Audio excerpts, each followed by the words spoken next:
Session ਰਿਹਾ। मैं सरदूसर होना इस गलों मुबारकबाद दिना कि इन्होंने जिहड़ा विषय चुनिया सी उसनूं अंतर अनुशासन ही बना दिता। विषय जो मैनूं पता लग्या सी मैं होर तरीके नाल सोच के आया सी।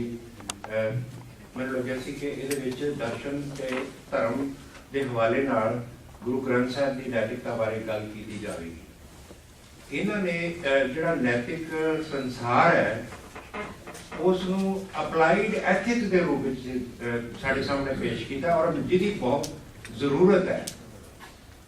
तिने जिहड़े पर्चा लेखक ने प्रेजेंटर्स ने उन्होंने बड़ी हॉरिबल तस्वीर साढ़े सामने रखी है। सानू अपनी रियलिटी का शीशा दिखाया है कि असीं कर की रहे हैं अपने आप नाल, अपने एनवायरमेंट नाल, अपने समाज नाल, अपने मन नाल, अपने तन नाल।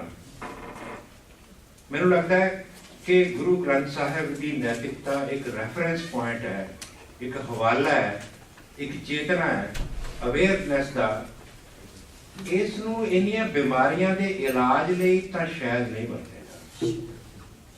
कारण यह है कि जदों बंदा बीमार हो जाता है ना उसनूं फिर होर किस्म के उपकरणों की जरूरत होती है। तुसीं ड्रगिस्ट नूं कहो भी गुरबाणी पढ़ के ते इस ते अमल कर, वो नहीं करेगा। असीं उस सिचुएशन तक पहुंचण ही क्यों दईए अपने समाज नूं? ये गल प्रॉब्लम है। प्रॉब्लम असीं खुद क्रिएट की है मॉडर्निज्म की आइडियोलॉजी के अंतर्गत। मॉडर्निज्म की आइडियोलॉजी ने मैनूं पहली तो गल है कि मैनूं अपने हमनाम प्रोफैसर जगबीर सिंह होर ये गल बहुत वधिया लगी है कि religion without science is blind and science without religion is lame. क्योंकि मनुख ने इस धरती के ऊपर आके ज्ञान के दो महाप्रबंध सिरजे ने जिहड़े एक दूसरे नाल संबंधित ਹਨ ते होने चाहिए ने। एक पासे विज्ञान ते टेक्नोलॉजी है, दूसरे पासे धर्म ते दर्शन है। विज्ञान ते टेक्नोलॉजी जिहड़ी है वो फिजिकल एनवायरनमेंट के मसले हल करने दे लई सानू ज्ञान दिंदा है, इनफॉर्मेशन दिंदा है, असूल दिंदा है, सिद्धांत दिंदा है। ये साडी सहायता दे लई वो खेतर ने जिहड़े कि सानू बहुत सारियां जिहड़ियां गल्लां ने, बहुत सारियां जिहड़ियां कमियां ने उन्हां तो मुक्त करवा सकते हैं। लेकिन उन्ना ही जरूरी ज्ञान के दूसरे प्रबंध ने जिहड़े सानू चिंतन के लिए इस दुनिया नूं समझण के लिए महत्वपूर्ण ने। ते इस प्रसंग दे विच असीं कीता की है, मैं गल कर रहा सी कि जिहड़ा विगाड़ पैदा होया है ना वो आधुनिक दौर दे विच जदों विज्ञान ते टेक्नोलॉजी का नवा नवा उभार सामने आया उस वेले असीं गलती कर गए। उस वेले असीं ये गलती कर गए कि शायद ज्ञान का एको एक रूप है वो है रैशनलिज्म। तर्क जिहड़ी चीज तर्क ते पूरी नहीं उतरती वो त्यागण योग है। ते तुसीं देखो कि बहुत सारियां ज्ञान दीयां वो परंपरावां जिहड़ियां तर्क तो उचेरियां ने, अतार्किक नहीं, तर्क विरोधी भी नहीं, उन्हां नूं रिजेक्ट करन दी प्रवृत्ति सामने आई। उन्होंने कहा कि वहम भरमां दे नाल नाल धर्म भी वहम भरम दे विच ही रखिया जा सकता है, मनण योग नहीं। इहदे च मिथ दी गल है, मैटाफिजिक्स दी गल है, सस्टेनेबल नहीं है। आर्गूमेंटेड लैवल ते रीजन ते वो खरियां नहीं उतरन वालियां ये गल्लां। ते उहदा नतीजा की होया कि असीं एक जीवन दे उस खेतर नूं जिसने बंदे नूं अवेयर कीता सी अपने आप प्रति ते ब्रह्मंड प्रति, उस नूं असीं बिल्कुल खुला छड्ड दित्ता। धर्म कदे मरिया नहीं, ना मर सकता, क्योंकि धर्म दीयां जड़ां साडे अवचेतन विच ने। ये बंदे दी अंतिम अर्थां दी तलाश दा खेतर है, ये हमेशा रहेगा। इंटलैक्चुअल ने तां छड्ड दित्ता, आम लोकाई तां नहीं छड्ड सकदी सी। आम लोकाई फिर उस अंधकार दे विच ग्रस्त हो गई जिहदी प्रोफैसर जगबीर सिंह होणां ने गल कीती सी कि उस धार्मिक वरतारे नूं असीं फिर उन्हां बंदियां दे हत्थां विच छड्ड दित्ता जिहड़े नूं वरतण वाले सन, इहदी दुरवरतों करन वाले सन। जिस तरह साइंस ते टैक्नोलॉजी की दुरवरतों हो सकती है ਸਾਇੰਸ ਤੇ ਟੈਕਨੋਲੋਜੀ ਦੇ ਨਾਲ ਵਿਕਾਸ ਟੈਕਨੋਲੋਜੀ ਵੀ ਬਣ ਸਕਦੀ ਹੈ, ਵਿਨਾਸ਼ ਟੈਕਨੋਲੋਜੀ ਵੀ ਬਣ ਸਕਦੀ ਹੈ, ਜਿਹਦੀ ਮਿਸਾਲਾਂ ਸਾਡੇ ਸਾਹਮਣੇ ਨੇ।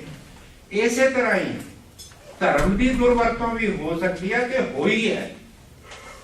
ਇਹ ਬੰਦੇ ਨੂੰ ਗਿਆਨ ਦੇਣ ਦਾ ਵਸੀਲਾ ਵੀ ਹੈ ਤੇ ਲੜਾਉਣ ਦਾ ਵਸੀਲਾ ਵੀ ਬਣ ਸਕਦਾ ਹੈ, ਜੇ ਇਹਨੂੰ ਦੁਰਵਰਤੋਂ ਕਰਨ ਵਾਲੀ ਕਲਾਸ ਪੈਦਾ ਹੋ ਜਾਏਗੀ। ਗਲੋਬਲ ਟੈਰਰਿਜ਼ਮ ਕੀ ਹੈ? ਗਲੋਬਲ ਟੈਰਰਿਜ਼ਮ ਕੀ? ਸਾਡੇ ਧਰਮ ਗ੍ਰੰਥਾਂ, ਜਿੰਨੇ ਵੀ ਦੁਨੀਆ 'ਚ ਧਰਮ ਪੈਦਾ ਹੋਏ ਨੇ, ਉਹ ਲੜਨਾ ਨਹੀਂ ਸਿਖਾਉਂਦੇ। ਉਹ ਤਾਂ ਸਾਨੂੰ ਐਨਲਾਈਟਨਮੈਂਟ ਕਰਨ ਦਾ ਇੱਕ ਸਾਧਨ ਨੇ। ਤੇ ਜਦੋਂ ਅਸੀਂ ਸੱਤਾ ਦੀ ਸਿਆਸਤ ਲਈ, ਆਰਥਿਕ ਹਿੱਤਾਂ ਦੀ ਪੂਰਤੀ ਲਈ ਉਹਨਾਂ ਨੂੰ ਵਰਤਦੇ ਹਾਂ ਤੇ ਫਿਰ ਗੜਬੜ ਹੁੰਦੀ ਹੈ। ਮੈਂ ਕਈ ਵਾਰ ਮੈਂ ਕਿਤੇ ਗੱਲ ਪੜ੍ਹੀ ਸੀ ਕਿ ਧਰਮ ਜਿਹੜਾ ਨਾ, ਉਹ ਰਿਸ਼ੀ ਤੇ ਪੈਗੰਬਰ ਦੇ ਬੋਲਣਾ ਤੋਂ ਸ਼ੁਰੂ ਹੁੰਦਾ ਹੈ, ਪੁਜਾਰੀ ਦੇ ਹੱਥਾਂ ਵਿੱਚ ਆ ਕੇ ਉਹ ਲੈਲਿਊਟ ਹੋ ਜਾਂਦਾ ਹੈ ਤੇ ਸਿਆਸਤਦਾਨ ਦੇ ਹੱਥਾਂ ਵਿੱਚ ਆ ਕੇ ਪੋਲਿਊਟ ਹੋ ਜਾਂਦਾ ਹੈ। ਇਹ ਅੱਜ ਪੋਲਿਊਸ਼ਨ ਜਿਹੜੀ ਹੈ ਨਾ, ਉਹ এনवायरमेंट ਵਿੱਚ ਨਹੀਂ, ਵਿਚਾਰਾਂ ਦੇ ਵਿੱਚ ਵੀ ਚੱਲ ਰਹੀ ਹੈ। ਉਸ ਨੂੰ ਸੁਧਾਰਨ ਦੀ ਵੀ ਲੋੜ ਹੈ ਤੇ ਰਸਤਾ ਇੱਕੋ ਇੱਕ ਹੈ।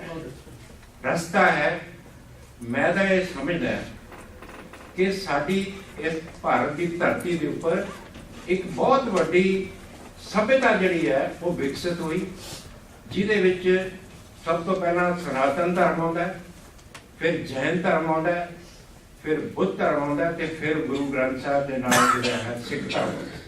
ਇਹ ਚਾਰੇ ਧਰਮ ਇੰਡਿਕ ਸਿਵਲਾਈਜੇਸ਼ਨ ਦੀ ਰਿਪਰੈਜ਼ੈਂਟ ਕਰਨ ਵਾਲੀ ਇੱਕ ਗਿਆਨ ਵਿਚਾਰਤਾ ਹੈ।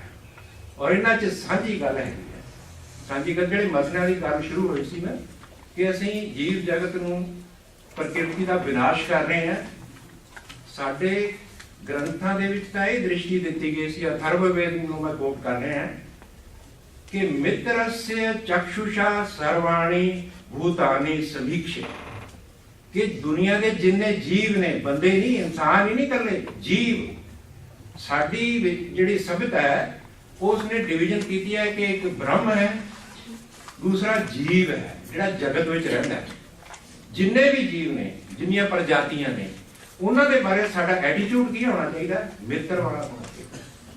ਤੇ ਗੁਰੂ ਗ੍ਰੰਥ ਸਾਹਿਬ ਉਸੇ ਕੰਟੀਨਿਊਟੀ ਦੇ ਵਿੱਚ ਆ ਕੇ ਜਦੋਂ ਕਹਿੰਦੇ ਨੇ ਕਿ ਸਭ ਕੋ ਮੀਤ ਹਮ ਆਪਨ ਕੀਨਾ, ਹਮ ਸਭਨਾ ਕੇ ਸਾਜਨ, ਇਹ ਜਿਹੜਾ ਐਟੀਟਿਊਡ ਆਫ ਲਾਈਫ ਹੈ, ਇਹ ਅਸੀਂ ਭੁੱਲਦੇ ਜਾ ਰਹੇ ਹਾਂ। ਇਸ ਦੀ ਵਿਆਖਿਆ ਜਿਸ ਗਿਆਨ ਸ਼ਾਸਤਰ ਦੇ ਰੂਪ ਵਿੱਚ ਹੋਣੀ ਚਾਹੀਦੀ ਹੈ, ਉਹ ਅਸੀਂ ਨਹੀਂ ਕਰ ਰਹੇ। ਅਸੀਂ ਧਰਮ ਨੂੰ ਸਿਰਫ ਇੱਕ ਪ੍ਰੈਕਟਿਸ ਦੇ ਉੱਪਰ ਛੱਡ ਦਿੱਤਾ ਹੈ। ਇੱਕ ਇੰਸਟੀਟਿਊਸ਼ਨਲ ਰਿਲੀਜਨ ਜਿਹੜਾ ਉਹ ਪ੍ਰਮੋਟ ਹੋ ਰਿਹਾ ਹੈ। ਇੰਸਟੀਟਿਊਸ਼ਨਲ ਰਿਲੀਜਨ ਦੇ ਮਸਲੇ ਹੋਰ ਨੇ। ਇੰਸਟੀਟਿਊਸ਼ਨ ਤਾਂ ਆਪਣੇ ਆਪ ਨੂੰ ਵੱਖਰਾ, ਵਿਸ਼ੇਸ਼ ਔਰ ਆਪਣੇ ਸਰੋਕਾਰਾਂ ਨੂੰ ਇੱਕ ਪੋਲੀਟੀਕਲ ਪਾਵਰ ਗੇਨ ਕਰਨ ਦਾ ਵਸੀਲਾ ਵੀ ਬਣਾ ਸਕਦਾ ਹੈ। ਲੇਕਿਨ ਜਿਹੜਾ ਸਹੀ ਧਰਮ ਹੈ, ਧਰਮ ਤਾਂ ਉਹ ਹੈ ਕਿ ਧੌਲ ਧਰਮ ਦਇਆ ਕਾ ਪੂਤ, ਸੰਤੋਖ ਥਾਪ ਰੱਖਿਆ ਜਿਨ ਸੂਤ। ਇਹ ਨਿਰੋਲ ਐਥੀਕਲ ਵਿਜ਼ਨ ਹੈ। ਗੁਰੂ ਨਾਨਕ ਦੇਵ ਇੱਕ ਵਿਗਿਆਨੀ ਵਾਂਗ ਸਾਡੀ ਉਸ ਮਿੱਥ ਦੀ ਨਵੀਂ ਇੰਟਰਪ੍ਰੀਟੇਸ਼ਨ ਕਰ ਰਹੇ ਨੇ। ਇਹ ਧਰਤੀ ਜਿਹੜੀ ਆ ਬਲ ਦੇ ਸਿੰਘਾਂ ਦੇ ਟਿਕੀ ਹੋਈ ਹੈ, ਤੇ ਇਹ ਟਿਕੇ ਹੋਣ ਦਾ ਜਿਹੜਾ ਮੈਟਾਫਰ ਹੈ ਉਹ ਹੈ ਕਿ ਧਰਮ ਕੀ ਹੈ। ਇਹਦੀ ਜਿਹੜੀ ਸਾਡੇ ਆਚਾਰੀਆਂ ਨੇ ਵਿਆਖਿਆ ਕੀਤੀ ਸੀ, ਧਾਰੀ ਅਤੇ ਇਤੀ ਧਰਮ। ਧਰਮ ਤਾਂ ਉਹ ਹੈ ਜਿਹੜਾ ਧਾਰਨ ਕਰਦਾ ਹੈ। ਧਰਮ ਕਿਹਨੂੰ ਕਰਦਾ ਹੈ? ਸਮਾਜ ਨੂੰ, ਸੰਸਾਰ ਨੂੰ। ਸਾਡਾ ਜਿਹੜਾ ਵਿਜ਼ਨ ਹੈ ਉਹਦੇ ਵਿੱਚ ਸਾਡੇ ਰਿਗਵੇਦ ਦੇ ਵਿੱਚ ਦੋ ਗੱਲਾਂ ਆਉਂਦੀਆਂ ਨੇ। ਉਹ ਆਉਂਦੀਆਂ, ਇੱਕ ਸੱਤ ਦਾ ਕਨਸੈਪਟ ਹੈ, ਇੱਕ ਰਿਤ ਦਾ ਕਨਸੈਪਟ ਹੈ, ਜਿਹਨੂੰ ਬਾਅਦ ਗੁਰਬਾਣੀ ਦੇ ਵਿੱਚ ਹੁਕਮ ਦਾ ਸਿਧਾਂਤ ਕਿਹਾ ਗਿਆ। ਇਹ ਦੇਵੀ ਵਿਧਾਨ ਦੀ ਜਿਹੜੀ ਗੱਲ ਹੈ, ਇਹਦੇ ਵਿੱਚ ਸਾਡੇ ਅੱਜ ਦੇ ਗਲੋਬਲ ਮਸਲਿਆਂ ਦਾ ਇੱਕ ਹੱਲ ਪਿਆ ਹੋਇਆ ਅਵੇਅਰਨੈਸ ਦੇ ਹਵਾਲੇ ਨਾਲ।